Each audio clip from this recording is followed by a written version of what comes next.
The Red Sox took care of business this weekend against the Kansas City Royals.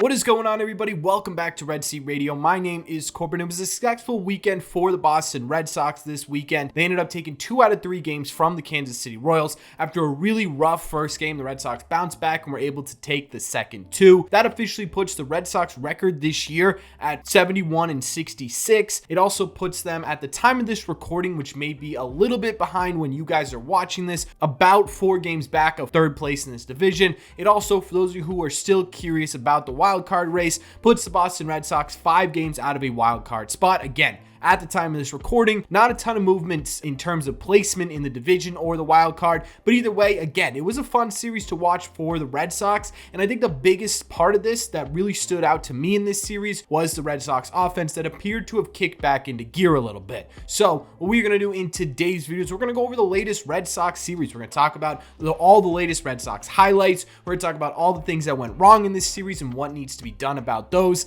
and we're going to be talking about what kind of impact this series could have on not just the end of 2023, but the beginning of 2024 as well. Before we get into that, do me a favor. Make sure you guys hit that subscribe button if you haven't already. If you're new here, we talk Red Sox content almost every single day. Also, make sure you guys hit the like button on this video as well. Helps these videos out a ton, and it would mean a lot to me. Thank you all very much for clicking on this one.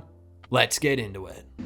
Okay, so let's start with the offense in this series because, like I said in the intro, it was clearly the star of the show, at least in the games the Red Sox won. The MVP in terms of offense in this series, in my opinion, has to go to Triston Casas because Casas had a hit in every single one of these games. It brings his hitting streak up to, I believe, 8 or 9 games. He's on a little bit of a hot streak right now. He had a home run in the second game of this series. He had a double in the finale of this series as well. And before yesterday's game, Triston Casas came into it with a 130 OPS plus, which is making the Rookie of the Year race a really interesting storyline for Red Sox fans to follow as we finish out our season here, because if you compare Casas to the front runner Gunnar Henderson, while Gunnar does have more WAR overall than Triston Casas, Casas also leads him in every single offensive category except for RBIs. If Casas can have a really good September, he could make this Rookie of the Year race really, really interesting. So something to pay attention to for Red Sox fans that still want to watch these games. Rafael Devers also had a hit in all 3 games in this series, included 3 doubles and 3 RBIs, so a whole lot of threes here for Rafael Devers. It was nice to see him get his groove back a little bit. I was really nervous that after he got hit in the hand, I believe it was in that Dodgers series, it would end his season on a bit of a sour note, right? We saw it a little bit last year where he was dealing with an injury, trying to play through it, and ended up producing less numbers than in the first half, but it looks like he got his groove back a little bit. You can still tell he's a little bit off at the plate,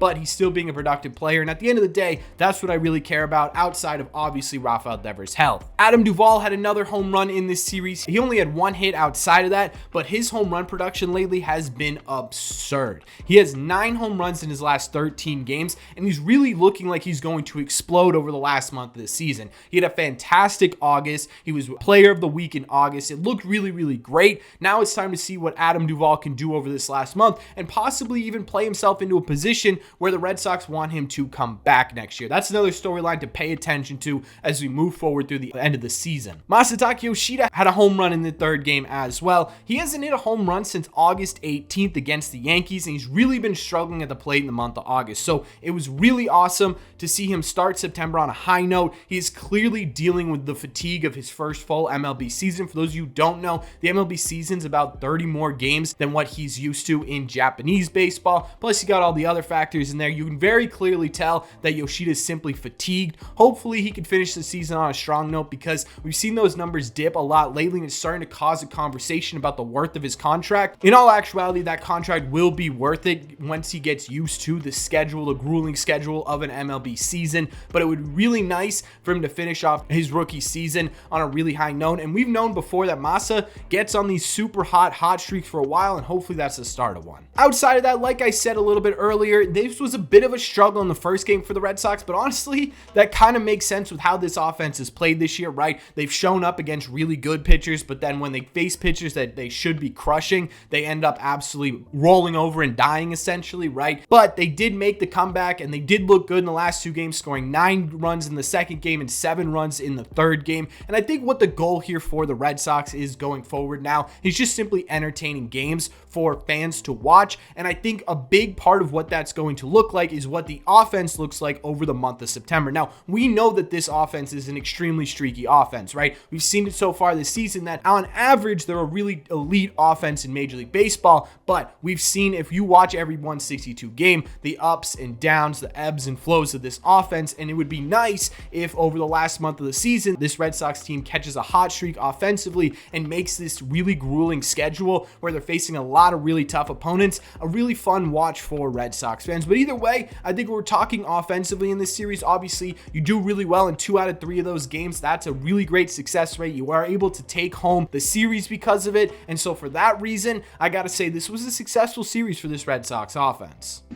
As for the pitching in this series, James Paxton was flat out terrible, right? He had his second shortest start of his entire major league career. He gave up 6 earned runs in just 1 1/3 inning. He walked the same amount of batters as he did give up home runs with 2, and he did not strike a single person out. I think it's officially time for the Red Sox to either skip a turn in the rotation for James Paxton, have a bullpen game where you have Nick Pivetta as your bulk inning pitcher, or you put him on the IL for a little bit. Clearly, this dude needs some time off. He has not been good over his last 3, maybe even 4 starts. Either way, James Paxton clearly does not look right on the mound. His fastball is losing velo and it's just flat through the zone. It's getting crushed right now. And his off-speed pitches, he can't really locate all that well, and it's leading to a lot of really messy outings. I think it'd be the best idea for the Red Sox to give him some time off of his feet, either skip a start or put him on the 15-day IL so he can miss a couple of starts and hopefully regain something and finish the season strong, just for, honestly, James Paxton's sake, right? He's a free agent at the end of the year. You could see that qualifying offer pretty much slipped away a little bit ago, but he still needs to get a contract at the end of the year, and it would be great to see him pick things up at the end of the season. So in my opinion, Paxton needs some days off of his feet.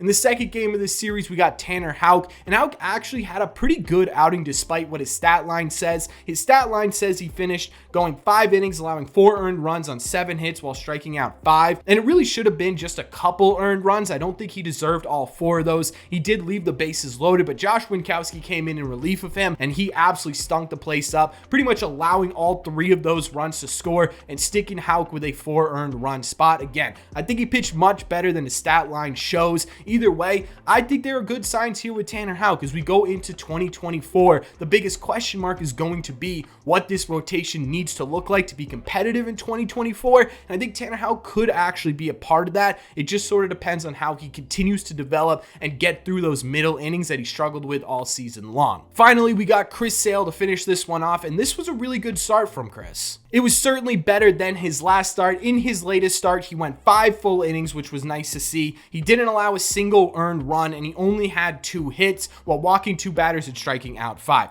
He may not have had his best stuff, but he still made it work and had a really good appearance. I like to see that out of Chris Sale, right? Obviously, Chris Sale is such an easy guy to root for despite all the problems he's had over the last couple of years. When he's on the mound, you could tell he only cares about winning that game. He's a true competitor. He's an easy dude to root for, so when he has success, I feel really good for him. Either way, I really hope going forward to finish out this season, we see the Red Sox loosen up that leash a little bit on Sale, and we start to see him get closer towards that 100 pitch limit, that 6th, 7th inning type pitch outing from Chris Sale. I would love to see that towards the end of the year. Obviously, you don't want to get him hurt again, and that's obviously the big thing surrounding him, but he looked good in this series, and I would love to see him get some more innings going forward. As for the bullpen, there were definitely some really shaky appearances. Brandon Walter allowed 7 earned runs on 10 hits in 4 innings, right? He did not look very good out there on the mound. I think he's just sort of working on things, right? He looked really good in Worcester when he was sent down. Him coming back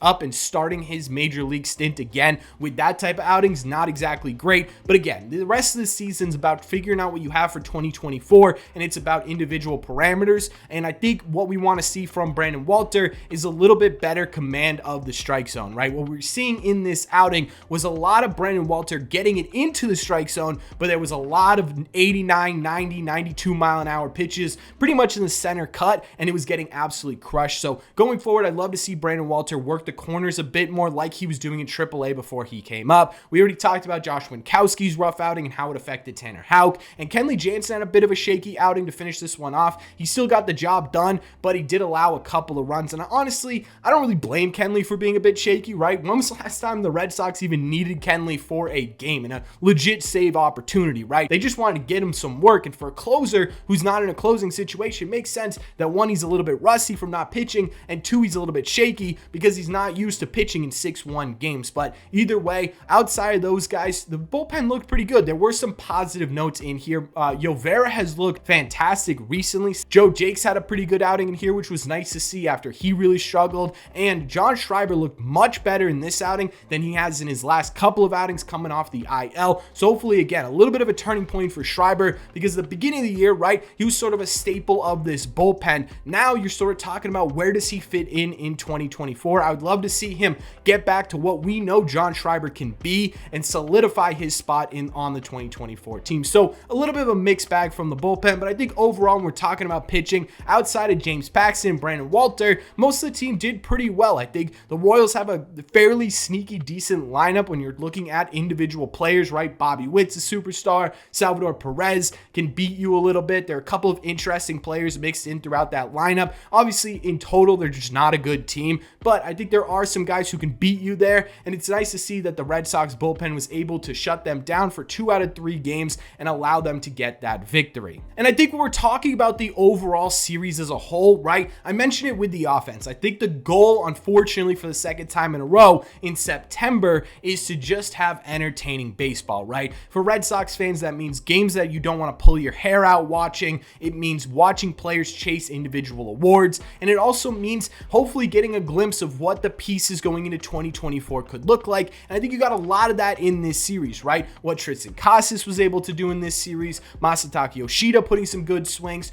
Rafi getting his swing back, Adam Duvall and his home runs, right? You're starting to see on top of just individual parameters, you're starting to see, okay, what can this lineup look like in 2024? And then when you talk about the pitching side of things, right, the Tanner Houck having a decent outing and the John Schreiber putting it together a little bit could be encouraging signs as to what the Red Sox have to work with over the 2024 offseason going into the season, right? There's a lot of stuff here that we're going to have to break down over the next couple of weeks going into the offseason for 2024. But if you're like me and you're still watching these games, I think there are some really great reasons to still be watching, right? And I think it has a lot to do with what do the pieces look like going forward, and can any of these guys push themselves into competition for one of these individual awards, which again is always fun to watch. But either way, I think at the end of the day, you took 2 out of 3 from the Kansas City Royals. You did what you should have done. You took care of business, and I think this series was a win. Let me know in the comment section down below, though, what did you think of this latest Red Sox series? What did you think about all the stuff that went down in it, the good stuff, the bad stuff,